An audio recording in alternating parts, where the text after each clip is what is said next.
Bendiciones.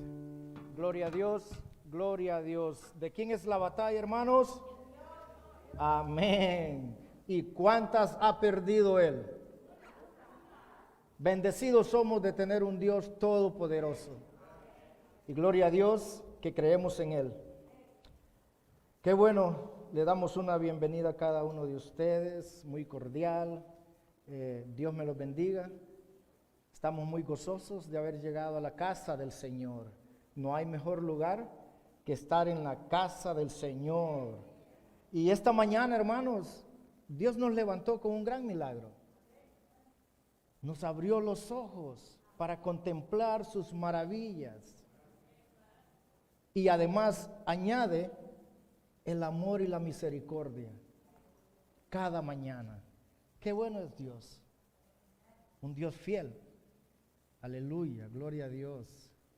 También le damos la bienvenida a los que están conectados en Facebook. Dios me los bendiga. Hay amigos, hermanos, familiares de diferentes países. Y qué bueno que el Señor llega a partes lejísimas. Hoy estamos en Simi Valley, California, y de repente nos está viendo alguien desde Argentina, desde Uruguay, Centroamérica, Honduras. Qué maravilloso es el Señor. Nos da la oportunidad de escuchar la palabra donde nosotros estemos. Pero bueno, vamos a orar para que el Señor tome el control de este momento. Dejemos que el Espíritu Santo se manifieste. Abra su corazón, prepare su mente. Me imagino que desde la mañana usted dijo, bueno, quiero adorarle hoy, este día. Y así debemos de venir a la iglesia, preparados para recibir la palabra del Señor. No importa quién la está dando, en el trasfondo es nuestro Señor Jesucristo. Amén. Padre Celestial, te damos gracias, Señor, por este gran momento. Gracias, Señor, porque nos dejaste llegar a tu casa para glorificarte, para adorarte, para darte toda honra y gloria a ti, Señor. Sabemos que tú eres un Dios fiel, un Dios bueno, Señor. Queremos este día, Señor, que tu pueblo sea edificado con tu palabra, Señor, no palabra de hombre, Padre. Muéstranos, Señor, a cada uno, Padre, qué debemos de escuchar, Señor, y qué debemos de hacer, Padre, en nuestras vidas. Prepara la tierra, Señor, abre corazón, mente y alma, Señor, para que tu Espíritu Santo trabaje esta tarde. Señor, te glorificamos, te damos toda honra y gloria, Padre, y te pedimos que desde este momento, Señor, sea el Espíritu Santo tomando el control, Padre. Te damos toda honra y gloria en el nombre de Jesús. Amén, amén. Bueno,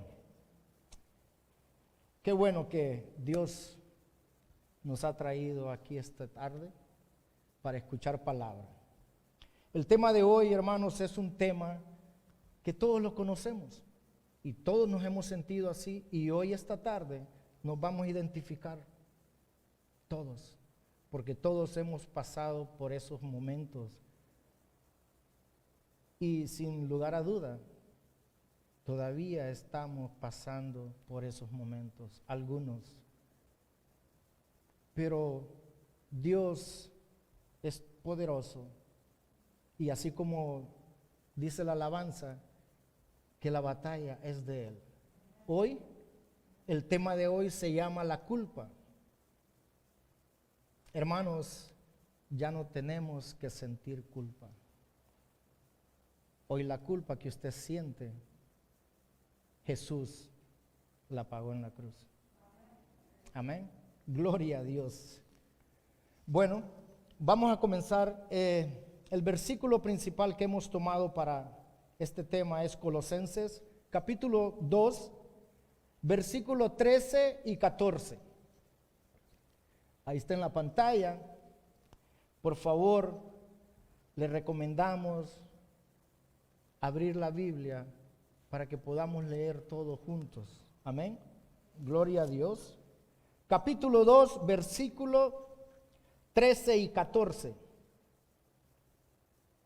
La palabra se lee en el nombre del Padre, del Hijo y del Espíritu Santo. Y dice, y a vosotros estando muertos en pecados, ¿qué dice? Estando muertos en pecados y en la incursión de vuestra carne, os dio vida juntamente con Él. ¿Con quién? Con Jesús, perdonándonos todos los pecados, no solo uno, no solo tres, todos los pecados que hemos cometido, anulando el acta de los decretos que había contra nosotros, que nos era contraria, quitándola de en medio y clavándola en la cruz. Gloria a Dios. Un aplauso para el Señor, hermanos. Que este día yo sé que se va a glorificar en nuestras vidas. Como objetivo, hermanos, debemos de tener en cuenta que nuestra culpa genuina delante de Dios fue completamente anulada y en la cruz. Y que todo sentimiento de culpa permanente no se basa en la realidad. La culpa, hermanos, son hechos, no sentimientos. Pero la mente es traicionera también. Y a veces nos ponemos a pensar muchas cosas que no vienen de Dios. Pero también nosotros participamos en ese juego.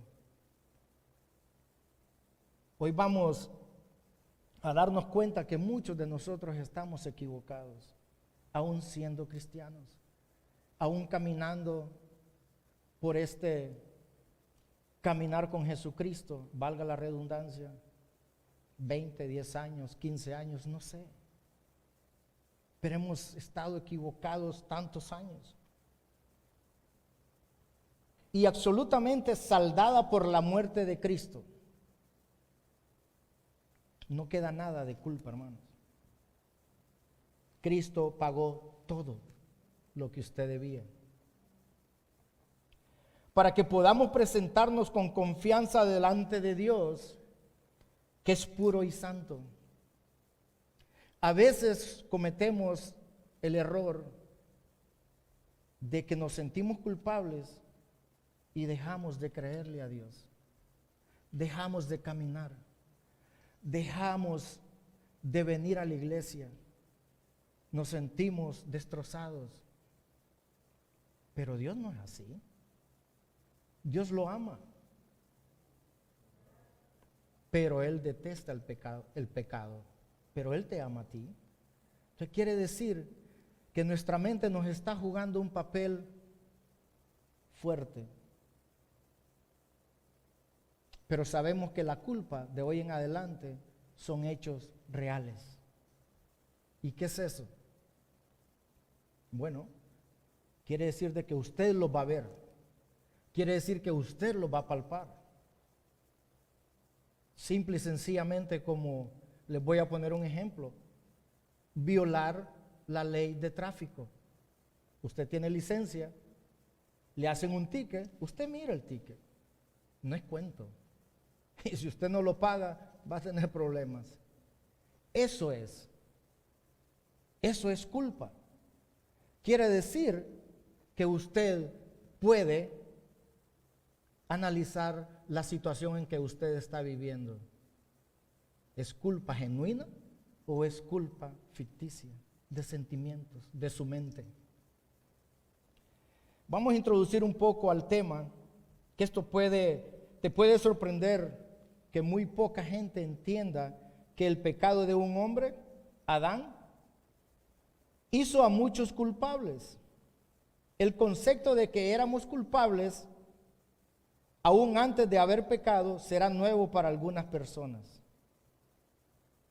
Y para otros les será difícil asimilar la verdad que dice que un hombre llamado Jesús trajo gracia y perdón. Un solo hombre vino a darle gracia y perdón a usted. Así como aquel hombre al principio de la creación, Adán, nos hicimos culpables del pecado también por medio de él. Cuando Jesús vino, murió por usted y por mí, Él le da esa gracia y lo salva y lo libra de toda culpa. Amén, gloria a Dios. Este es un momento para estar seguro de nuestra salvación, pero también para aquellos que aún siguen con duda, vamos a encaminarnos juntos a esa seguridad. De eso se trata, de ayudar al hermano, no de señalarlo. Dígale, quiero caminar junto contigo. Dígale al que está a la par suyo, hoy quiero caminar contigo también. Y que Jesús vaya en medio de nosotros. Eso es lo grandioso de nuestro Dios. Esta es una verdad fundamental del Evangelio que muchos cristianos creen que ya conocen y que la manejamos desde principio a fin. Pero no importa lo bien que conozca la teología. En la práctica, la mayoría de los cristianos lucha con algún sentimiento de culpa. Todos, hermanos, hemos pasado por un momento de angustia, que nos hemos sentido culpables. Hoy queremos hablar un poco de cómo resolver esa lucha. Muchos de nosotros nos sentimos un fracaso absoluto como hijos de Dios. Nos esforzamos por vivir a la altura de las expectativas, pero a menudo nos quedamos cortos, por lo que terminamos en un estado de casi permanente derrota. Fíjense que hay algo muy importante. Siempre tratamos de dar más de lo que podemos. Y ahí es cuando usted y yo quedamos mal. Es cierto. A veces nos ponemos la vara muy alta. Y ante Dios hay que presentarnos tal y como somos.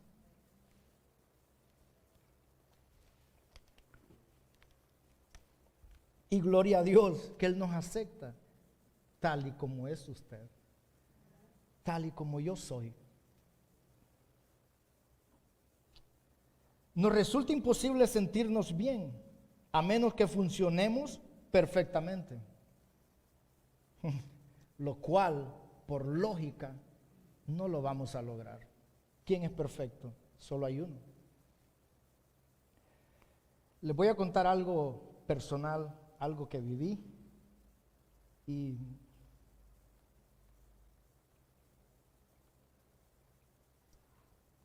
me toca el corazón.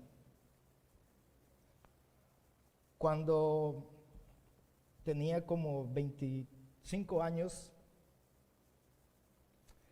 mi madre se enfermó y fue al médico y le hicieron los exámenes. Al final del día le dictaminaron que tenía cáncer en el estómago.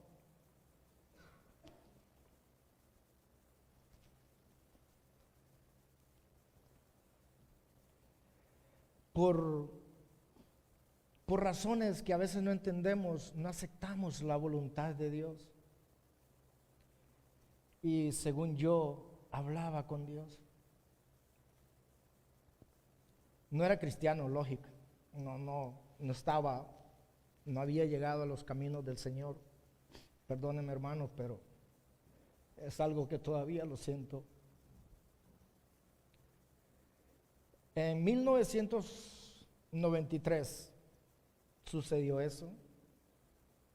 En el 94, abril, mi madre estaba muriendo. Estuvimos 15 días en el hospital, horas y horas, comíamos, dormíamos ahí, toda mi familia, mis hermanos, mis hermanas. ¿Qué pasó? Yo le decía a Dios, llévame a mí y déjala a ella. Y me arrodillaba, hermanos. Según yo hablaba con Dios y según yo el corazón, mi dolor lo iba a conmover a Dios. Él tiene su decisión, hermano. Él sabe por qué las cosas suceden. Yo no lo sabía. A veces podemos entrar en caprichos también, de pedirle a Dios, esto es lo que yo quiero. Y estamos muy equivocados. Pero también Él es perfecto y tiene su momento para que tú puedas cambiar esa posición. Hoy le doy gracias a Dios porque Él me ha llamado a los pies de Cristo. Él puso la mirada en mí. Yo sentía tanto dolor, hermanos, que cuando mi mamá estaba en el ataúd, yo no la quería ver. No por ese sentimiento malo, era porque yo no la quería ver de esa forma. No quería verle la cara de sufrimiento.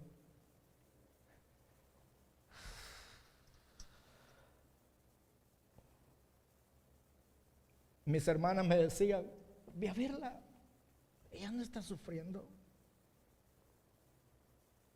Algo dentro de mí me hizo levantar y fui a verla. Hermanos, cuando la vi, la perspectiva de mi mente, de esos sentimientos que yo tenía en ese momento, cambiaron. Dios me la mostró feliz, sin ningún sufrimiento.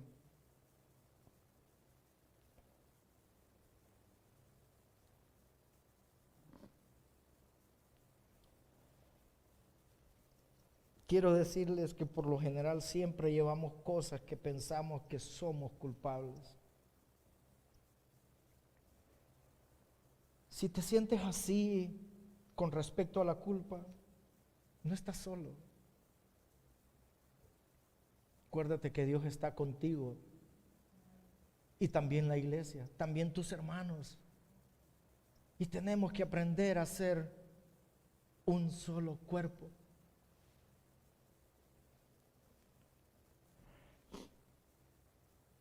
No estás solo, hermano. Es difícil asimilar el amor y la aceptación incondicional de Dios.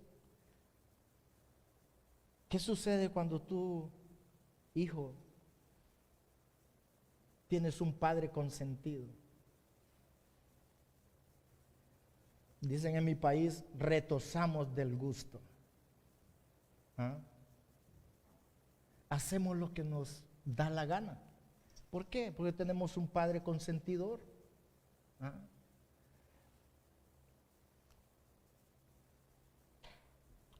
En otras palabras, se han acostumbrado a vivir en una nube constante de culpa.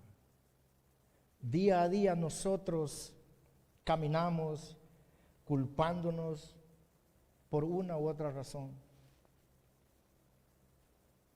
Te casaste, te divorciaste, o no ayudaste a tus hijos, o no te despediste de tu familiar, qué sé yo, un montón de cosas que llevamos en nuestro corazón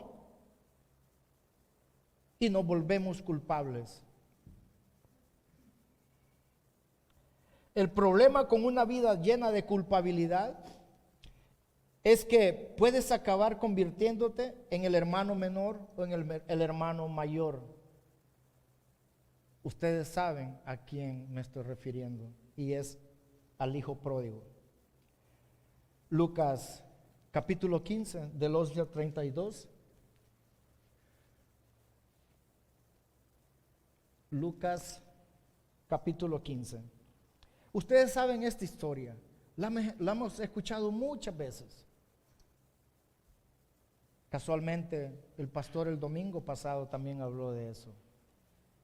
Pero ¿saben qué? Usted tiene la decisión quién quiere ser. O quiere ser el menor o quiere ser el mayor.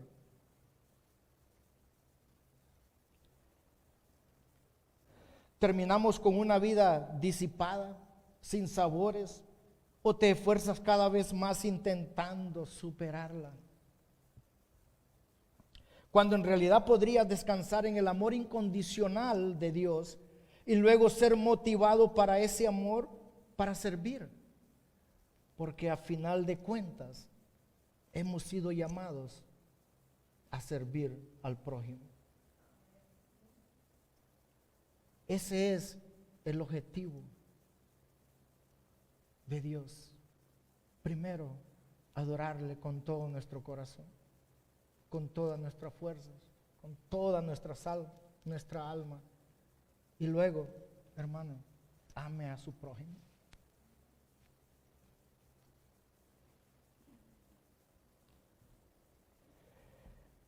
Porque para eso hemos sido llamados. Eso lo podemos ver también en Gálatas 4:15, donde pues dice, está esa satisfacción que experimentabais, porque os doy testimonio de que si hubierais podido, o hubieras sacado vuestros propios ojos para dármelos. Pablo aquí les pregunta, ¿y qué pasó con todo ese entusiasmo? ¿Con todo ese amor? ¿Con esa alegría? Así llegamos todos. Y a veces se nos acaba. Dicen por ahí, ya no tiene cuerda. Se nos acaba esa alegría, ese sentimiento que desde el comienzo Dios te había puesto en tu corazón. Quizás ahorita te estás planteando la misma pregunta de Pablo. ¿Dónde está ese entusiasmo que yo tenía antes? ¿Dónde está? ¿Dónde lo dejaste? ¿Por qué? Vamos a entrar en contexto ahora y vamos a ir definiendo todo lo que realmente es relacionado a la culpa. Y nos preguntamos, ¿qué es culpa? Generalmente pensamos que la culpa es principalmente un sentimiento. Como cuando tú dices en tu mente, no llamé a fulano, o mejor no hubiera dicho eso. Tu mente está maquinando y no es problema. La otra persona está durmiendo feliz, te lo aseguro. Y tú te estás desvelando porque no la llamé. Y aquel sin darse cuenta. A veces no ponemos atención. ¿Cuántos nos ha pasado esto? A muchos, a la mayoría hemos pasado por esto. Pero en realidad la culpa genuina no tiene nada que ver con sentimiento alguno. Tiene que ver con hechos reales, con hechos que usted puede ver. ¿Qué significa ser culpable? Es un término legal que se utiliza en una sala de justicia. El juez escucha los hechos del caso para llegar a una decisión. Si el juez determina que los cargos en contra del acusado son ciertos, le declara culpable. Ya ahí usted tiene que pagar, o ya sea tiempo o dinero. Entonces la culpa se define en relación con la autoridad legal que ha establecido las leyes. Si rompemos las leyes de esa autoridad legal, por lo consiguiente vamos a ser culpables. Si no lo hacemos, somos inocentes. ¿Recuerdan a los dos ladrones cuando Cristo está siendo crucificado en la cruz? Uno a cada lado de él, de nuestro Señor. Lo podemos ver en Lucas 23, versículo 39 al 41. Uno de los criminales ahí colgados empezó a insultar. ¿No eres tú el Cristo? Sálvate a ti mismo y a nosotros también. Pero el otro criminal le respondió, ni siquiera tienes temor de Dios, aunque sufre la misma condena. En nuestro caso, el castigo es justo, pues sufrimos lo que merecen nuestros delitos. Este, en cambio, no ha hecho nada malo, refiriéndose a Jesús. El segundo ladrón sabía que tanto él como el primer ladrón eran culpables ante la ley civil y que la ley exigía la muerte física por crucifixión. Ese era el resultado de violar la ley, una muerte terrible en la cruz. Para los criminales que habían cometido, ellos estaban recibiendo lo que se merecían. Pero eso no es todo. Ellos violaron la ley terrenal, la ley del hombre, pero también violaron la autoridad superior, la ley de Dios mismo, ante quien todos daremos cuenta en algún momento de nuestras vidas. Cuando seamos llamados, todos vamos a dar cuentas. Amén. Sabemos que los dos ladrones habían roto o violado por lo menos uno de los mandamientos. ¿Y cuál es? Eran ladrones. Entonces habían violado el mandamiento de no robarás. Por lo menos eran entonces culpables delante de Dios. Así que hay culpa genuina y hay sentimientos de culpa. Y los dos no son la misma cosa. La culpabilidad genuina no es una cuestión de sentimientos, sino de hechos. Nuestros sentimientos de culpa no son una medida fiable de nuestra verdadera culpabilidad. En otras palabras, esos sentimientos no te van a llevar a nada bueno. La culpa genuina es la que nosotros debemos enfrentar. Y para eso Dios te ha llamado, para perdonarte, para salvarte y para dar vida en abundancia. Ahora, ¿eres culpable? ¿Y qué de nosotros? ¿Somos culpables? ¿Tenemos culpa genuina? Puede que seamos ciudadanos respetuosos de la ley, inocentes ante todas las leyes civiles. Pero ¿cuál es nuestra posición ante el juez celestial? Para poder responder, debemos recordar quién es Dios.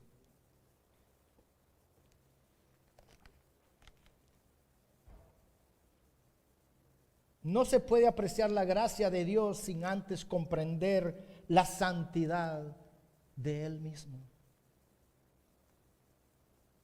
La santidad de Dios en el Antiguo Testamento a menudo se refiere a Él como santo, santo, santo. Isaías 6:3. Ahí está. La palabra se repite 3 veces para enfatizar el alcance inconcebible de su santidad, de su grandeza. Me gusta mucho esta parte donde un escritor, que también era pastor, A.W. Tozer, dice que no podemos comprender el verdadero significado de la santidad divina pensando en alguien o algo muy puro. La santidad de Dios no es simplemente lo mejor que conocemos, mejorado infinitamente. No conocemos nada parecido a la santidad divina. Esta se distingue, es única, inaccesible, incomprensible e inalcanzable. Si yo les dijera que hiciéramos un dibujo, un croquis, o que se expresara realmente qué es la santidad de Dios, nos quedamos cortos todos. Porque realmente no sabemos la dimensión de nuestro Dios. Así es. Y algunos dejaríamos en blanco la respuesta. No diríamos nada. Pero también nosotros nos creamos estrategias también para liberarse de la culpa. Hoy quiero explicarles 3 de ellas en la cual nosotros somos partícipes. Efesios capítulo 2, versículo 8 y 9, dice la número 1, dice Efesios: porque por gracia sois salvos por medio de la fe, y esto no de vosotros, pues es don de Dios.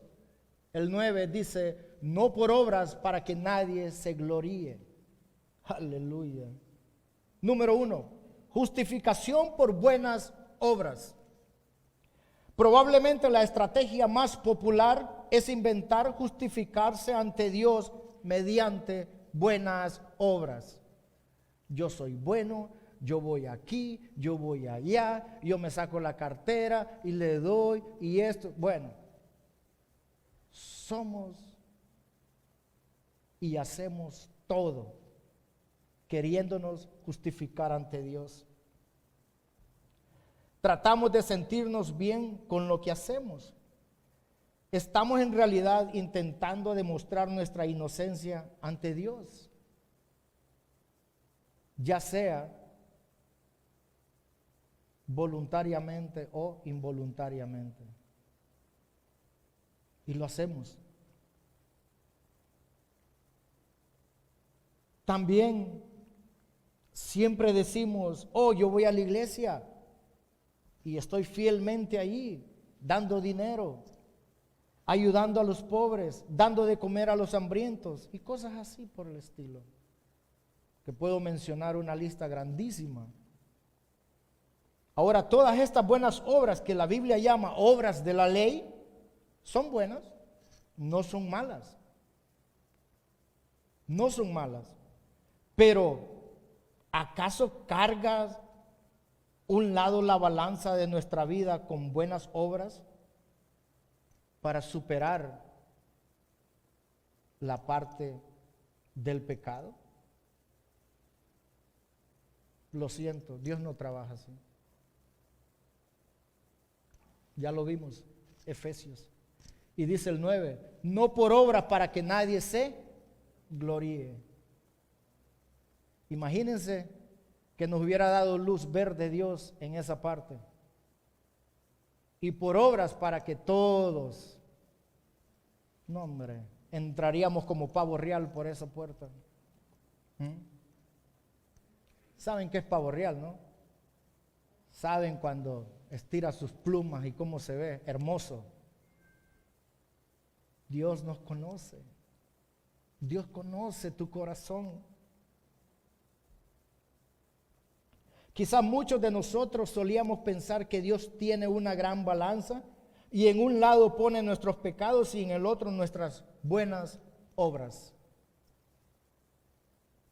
Si al final de nuestra vida las buenas obras superan las malas acciones, entonces ¿iremos al cielo? Definitivamente que no, hermano. No nos engañemos. Pablo en su carta a los Gálatas dice claramente que nadie es justificado por las obras que demanda la ley. Y de nuevo, no por obras de la ley, porque por estas nadie será justificado. Gálatas 2:16. Queda claro, las buenas obras no borran nuestra culpa, aún ni un poquito, hermanos. Nada. Número 2, la justificación por trasfondo religioso. Aquí no nos vamos a identificar.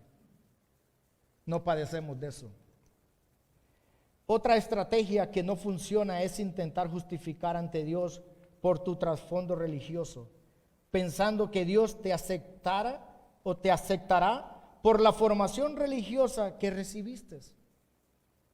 Y muchos dicen: oh, yo me gradué en la universidad tal, oh, yo saqué el posgrado, oh, yo soy teólogo en esto. Oh, hermano, No vamos a impresionar a Dios. No, no vamos a poder. No vamos a poder.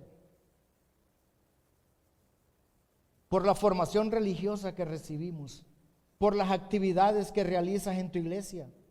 Los líderes judíos utilizaron esta estrategia con Juan el Bautista y con Jesús mismo, escudándose en ser hijos de Abraham. En otras palabras, estaban declarando tener una especie de inmunidad política que les protegía de cualquier culpa por ser parte del pueblo elegido, la nación judía. Pero Juan les dijo que aún de las piedras Dios podía darles hijos a Abraham. Mateo 3, versículo 9. También Pablo puso su confianza en su trasfondo religioso. Imagínense, Pablo. Filipenses capítulo 3, versículo 4 al 6. Aunque yo tengo también de qué confiar en la carne, si alguno piensa que tiene de qué confiar en la carne, yo más. Ya era un poco humilde ahí, ¿verdad? Y yo más, dice. Número 5. Circuncidado al 8º día, del linaje de Israel, de la tribu de Benjamín, hebreo de hebreos, en cuanto a la ley, fariseo. Número 6. En cuanto a celo, perseguidor de la iglesia. En cuanto a la justicia que es en la ley, imprescindible. Pablo se estaba dando aquí. También él se equivocó. También él quiso usar los trasfondos religiosos.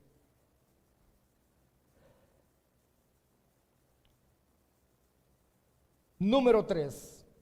Justificación por comparación. Lucas 18, del 10 al 14. Ahí está. Intentar justificarse ante Dios al compararse con otras personas en peor estado. Dicen en mi pueblo que todos queremos hacer leña del árbol caído. En estos casos, cuando nosotros nos consideramos mejor que los demás, aquellos que andan un poco descarriados, lo ponemos de ejemplo ante Dios y oramos. En la Biblia nos pone un ejemplo de aquellos dos, el fariseo y el que trabajaba de cobrador de impuestos. Y ahí lo dice.